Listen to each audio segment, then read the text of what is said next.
ભક્તિ આંદોલન અને સૂફી આંદોલન, ઉદ્ભવ અને વિકાસ.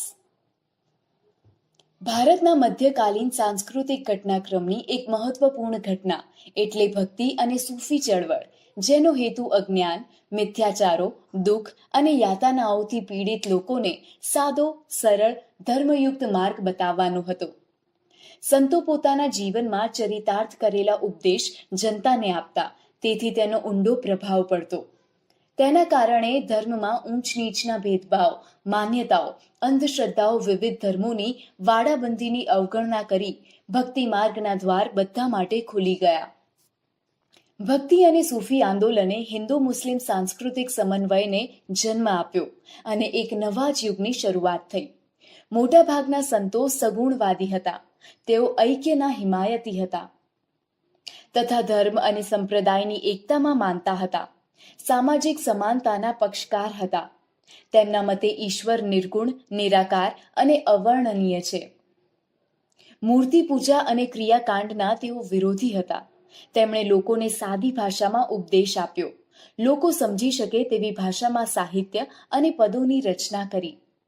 લોકોની બોલાતી ભાષામાં રચાયેલા આ સાહિત્યો, પદોએ અને સરળ વાણીએ સમાજમાં ઐક્યવાદ પ્રસરાવ્યો. પરિણામે ભક્તિ આંદોલન લોકોમાં લોકપ્રિય થયું. તેઓ કહેતા કે બધા ધર્મોનો સાર એક જ છે, ઈશ્વર એક જ છે અને તે બધે વસેલો છે. બધા જ ધર્મોનો એક જ માર્ગ છે, ઈશ્વર સાથે અનુરાગ. મુખ્ય સંતો અને તેની વિચારધારા. શંકરાચાર્યે દક્ષિણ ભારતમાં ધાર્મિક સુધારણાની પ્રવૃત્તિ 8મી સદીમાં શરૂ કરી. તેમના પછી 250 વર્ષ બાદ રામાનુજાચાર્યે ભક્તિ અંગે પ્રેરણા આપી. આ સમયે દક્ષિણ ભારતમાં અલવાર અને નયનાર સંતોએ પણ ધાર્મિક આંદોલનોનો પ્રચાર પ્રસાર કર્યો. અલવાર સંતો વૈષ્ણવ હતા અને નયનાર સંતો શૈવ હતા. ભક્તિ માર્ગના આ અનુયાયીઓ એકેશ્વરવાદમાં માનતા હતા. તેઓ તમામ ધર્મો અને સંપ્રદાયોની એકતામાં વિશ્વાસ ધરાવતા હતા અને મૂર્તિ પૂજા તેમજ ક્રિયાકાંડના વિરોધી હતા. ભક્તિ આંદોલનોએ આત્મ સાક્ષાત્કારના દ્વાર બધા માટે ખોલી નાખ્યા. ભક્તિ માર્ગના સંતો અને ચિંતકોએ આમ જનતાની ભાષામાં ઉપદેશ આપ્યા. આ સંતો અને તત્વચિંતકોમાં કેટલાક મહાન આચાર્યો પણ હતા, જેમાં એક શંકરાચાર્ય હતા. તેમનો જન્મ કાલડી ખાતે થયો હતો. તેમના પિતાનું નામ શિવગુરુ અને માતાનું નામ અંબાબાઈ હતું. શંકરાચાર્ય હિન્દુ ધર્મના પ્રચારકોમાંથી એક હતા. શંકરાચાર્ય પછી આશરે 250 વર્ષ પછી દક્ષિણમાં રામાનુજાચાર્ય થયા. રામાનુજાચાર્યનો જન્મ પેરુમલતુર ખાતે થયો હતો. તેમના પિતાનું નામ કેશવ અને માતાનું નામ કાંતિમતી હતું. તેમણે ભક્તિ આંદોલનની શરૂઆત કરી તેવું મનાય છે. તેમણે ભક્તિ માર્ગનો સરળ ઉપદેશ આપી ઈશ્વરની પ્રાપ્તિનો સંદેશ આપ્યો. બંગાળમાં જયદેવ અને ચૈતન્ય જેવા મહાન સંતો થઈ ગયા. ચૈતન્ય મહાપ્રભુએ કૃષ્ણ ભક્તિના ગીતો રચીને બંગાળમાં હરિબોલનો મંત્ર ગૂંજતો કર્યો હતો. ઉત્તર ભારતમાં રામાનંદ જેવા મહાન સંતે ભક્તિ આંદોલનના શ્રી ગણેશ કર્યા હતા. એકેશ્વર પરંપરામાં કબીર સૌથી મહત્વપૂર્ણ સંત હતા. તેઓ વ્યવસાયે વણકર હતા. બીજક તેમનો કવિતા સંગ્રહ છે. શીખોના પવિત્ર ગ્રંથ ગુરુ ગ્રંથ સાહિબમાં તેમની કવિતાઓનો સમાવેશ કરેલ છે. સંત રૈદાસ તેમના ગુરુભાઈ હતા. તે પણ કબીરની જેમ ગૃહસ્થ અને નિર્ગુણ શાખાના સંત હતા. ગુરુ નાનક શીખ ધર્મના સ્થાપક હતા. તેઓ નિર્ગુણ શાખાના સંત હતા. એમના શિષ્યો શીખ કહેવાતા. ગુરુ ગ્રંથ સાહિબ તેમનો પવિત્ર ધર્મ ગ્રંથ છે. ઉત્તર ભારત અને રાજસ્થાનમાં તુલસીદાસ, સૂરદાસ અને મીરાબાઈ વૈષ્ણવ ભક્તિ આંદોલનના મહત્વપૂર્ણ સંતો હતા. તુલસીદાસ યુવાનીમાં જ સાધુ બન્યા હતા. તેમણે રામચરિતમાનસ અને વિનય પત્રિકા જેવા લોકપ્રિય ગ્રંથોની રચના કરી હતી. તુલસીદાસનો ગ્રંથ રામચરિતમાનસ આજે પણ એટલો જ લોકપ્રિય છે. ગુજરાતમાં ભક્તિ રસથી પ્રજાને તરબોળ કરવામાં 15મી સદીમાં થઈ ગયેલા સંત નરસિંહ મહેતાનો ફાળો અનન્ય છે. નરસિંહ મહેતા ગુજરાતી ભાષાના આદિ કવિ છે. તેઓ મૂળ તળાજાના, પછી જૂનાગઢ આવી વસેલા. તેમના જ્ઞાન અને ભક્તિપૂર્ણ પદો અને પ્રભાતિયાએ લોક જન સમાજ પર ઊંડી અસર કરી છે. નરસિંહ મહેતાનું વૈષ્ણવજન તો તેને કહીએ એ ભજન આજે પણ લોકપ્રિય છે. તેઓ સંસારી હોવા છતાં સંસારના રંગોથી પર હતા. તેમણે છૂતાછૂત તથા જ્ઞાતિભેદનો વિરોધ કર્યો હતો. તેઓ સૌના ઘેર ભજન કરવા જતા. હરિનું ભજન કરનાર તેમને મન હરિનો જન હતો. પક્ષાપક્ષીમાં નહીં પરમેશ્વર, સમદ્રષ્ટિ ને સર્વ સમાન. તેમણે કૃષ્ણ ભક્તિનો મહિમા ગાતા કહ્યું કે શ્રી કૃષ્ણની ભક્તિના સહારે મનુષ્ય ગમે તેવી આપત્તિઓ પાર કરી શકે છે. તેમનું જીવન આનું ઉત્તમ ઉદાહરણ હતું. તેમના પદો પ્રભાતિયા તરીકે જાણીતા છે. રાજપૂત રાજકુમારી મીરાબાઈ મેળતા રાજવીના પુત્રી હતા. તેના લગ્ન મેવાડના રાજ પરિવારમાં થયા હતા. તે નાનપણથી જ કૃષ્ણ ભક્ત હતા.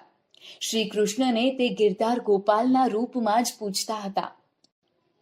મીરાબાઈ એક ભક્ત કવિયત્રી હતા, જેમણે ગુજરાતી અને હિન્દી ભાષામાં પદો રચ્યા હતા.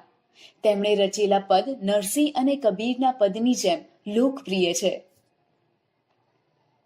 આવા જ એક સંત સૂરદાસ હતા. તેઓ વલ્લભાચાર્યના શિષ્ય હતા. વ્રજમાં રહીને તેણે કૃષ્ણના પદો રચ્યા હતા. મહારાષ્ટ્રમાં ભક્તિ આંદોલન ઉત્તર ભારતની બરાબર સાથે ચાલતું હતું. પંઢરપુરનું વિઠોબા મંદિર તેનું મુખ્ય કેન્દ્ર હતું. જ્ઞાનેશ્વરે મહારાષ્ટ્રમાં ભક્તિ આંદોલનના શ્રી ગણેશ કર્યા હતા. ફક્ત 15 વર્ષની વયે તેમણે ભગવદ્ ગીતા ઉપર ટીકા જ્ઞાનેશ્વરી લખી હતી. મહારાષ્ટ્રના સંતોમાં નામદેવ મુખ્ય છે. નામદેવ યુવાનીમાં અધર્મ માર્ગે હતા, પરંતુ સાચી વાત સમજતા તેઓ ધર્મના માર્ગે વળ્યા હતા અને મહારાષ્ટ્રના મહાન સંત ગણાયા. એકનાથ પણ મહારાષ્ટ્રના મહાન સંત હતા. તેઓ ઊંચ નીચના અને નાત જાતના ભેદભાવનો વિરોધ કરતા. તેઓ સૌને સમાન માનતા હતા. તુકારામ મહારાષ્ટ્રના સંત કવિ હતા. તેમના રચેલા અભંગો ખૂબ જ જાણીતા છે. સમર્થ ગુરુ રામદાસ શિવજીના ગુરુ હતા. એમણે આધ્યાત્મિક અને સાંસારિક જીવનને જોડવાનો પ્રયાસ કર્યો હતો. લોકોને ઉપદેશ આપવા તેમણે દાસબોધ નામના ગ્રંથની રચના કરી હતી. સૂફી આંદોલન. મધ્યકાળમાં ભારતમાં થયેલા ધાર્મિક આંદોલનોમાં સૂફી ચળવળનો પણ સમાવેશ થાય છે. આ ધાર્મિક સામાજિક આંદોલને હિન્દુ મુસ્લિમ સમન્વયને જન્મ આપ્યો. આમ પણ પ્રાચીન કાળથી જ ભારત વિભિન્ન સંસ્કૃતિઓનું મિલન સ્થળ રહ્યું છે. સૂફી શબ્દ ઇસ્લામના ધાર્મિક વિચારોને વ્યક્ત કરે છે. તેનો મુખ્ય મત ઈશ્વર અને મનુષ્ય વચ્ચે પ્રેમનો સંબંધ સ્થાપિત કરવાનો છે. ભારતમાં સૂફી મત ફેલાવનાર મુખ્ય 4 પરંપરાઓ હતી. પહેલી ચિશ્તી, બીજી સુહરાવર્દી, ત્રીજી કાદરી અને ચોથી નક્શબંધી. સૂફી આંદોલનમાં ચિશ્તી અને સુહરાવર્દી પરંપરા ખૂબ જ લોકપ્રિય બની હતી. બગદાદના શિયાબુદ્દીન સુહરાવર્દીએ સુહરાવર્દી પરંપરાની રચના કરી હતી. અજમેરમાં મોઇનુદ્દીન ચિશ્તીએ ચિશ્તી પરંપરાની સ્થાપના કરી હતી, જે આજે પણ કોમી એકતાનું ઉત્તમ ઉદાહરણ છે. તેમના મૃત્યુ બાદ તેઓ એક સૂફી સંત તરીકે ખૂબ જ ખ્યાતિ પામ્યા હતા. મોઇનુદ્દીન ચિશ્તી સિવાય કુતુબુદ્દીન બખ્તિયાર, બાબા ફરીદુદ્દીન ગંજ-એ-શકર, નિઝામુદ્દીન ઓલિયા, ખ્વાજા બકી બિલ્લાહ અને શેખ અહમદ સરહિંદી મુખ્ય હતા. દક્ષિણ ભારતમાં શેખ બુરહાઉદ્દીન ગરીબ લોકપ્રિય ચિશ્તી સંત હતા.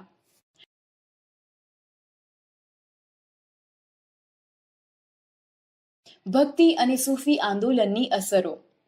ભક્તિ અને સૂફી આંદોલનના સંતો, આચાર્યો, વિચારકો, ચિશ્તી સંતો વગેરેના ઉપદેશથી સમાજમાં બહારના આડંબરો, ઊંચ નીચના ભેદ, વહેમો, અંધશ્રદ્ધા અને અનેક કુરિવાજો ઉપર અસર થઈ.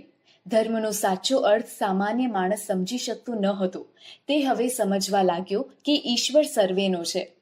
આપણે પણ તેને મેળવી શકીશું એવી શ્રદ્ધા લોકોમાં પ્રસરાઈ હતી. સાધુ સંતો અને ચિશ્તી સંતોના પ્રયત્નથી ધર્મ વચ્ચેના ભેદભાવ ઓછા થયા.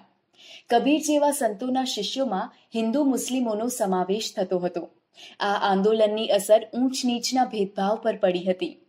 આ સમયે અનેક સંતો નાત જાત ભૂલીને દરેકને પોતાના શિષ્યો બનાવતા. મીરાબાઈ, રૈદાસ, રસખાન વગેરે તેના ઉત્તમ ઉદાહરણો છે. ગ્વાલિયરના સૈયદ મુહમ્મદ છૌસ વિંધ્યાચળના એકાંત સ્થાનોમાં હિન્દુ સંતો સાથે વર્ષો સુધી રહ્યા હતા. મુસ્લિમ રહસ્યવાદી વિચારધારામાં સંખ્યાબંધ હિન્દુ રહસ્યવાદી ક્રિયાઓ અને પ્રાર્થનાઓ ઉમેરાઈ છે.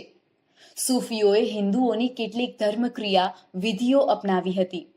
ઉદાહરણ રૂપે સૂફીવાદ એટલે કે પંથમાં દાખલ થનારનું શિરમુંડન, ઝનબીન એટલે કે ભિક્ષાપાત્ર રાખવું, મુલાકાતીઓને પાણી ધરવું, સંગીતના મુશાયરા યોજવા વગેરે. આમ ભક્તિ અને સૂફી આંદોલને સમાજની કાયાપલટ કરી. હિન્દુ અને મુસ્લિમ સમાજને એક કરવાની વાત કરી. દરેક સંતે સમભાવ, સદાચાર અને ભાઈચારાની વાત કરી.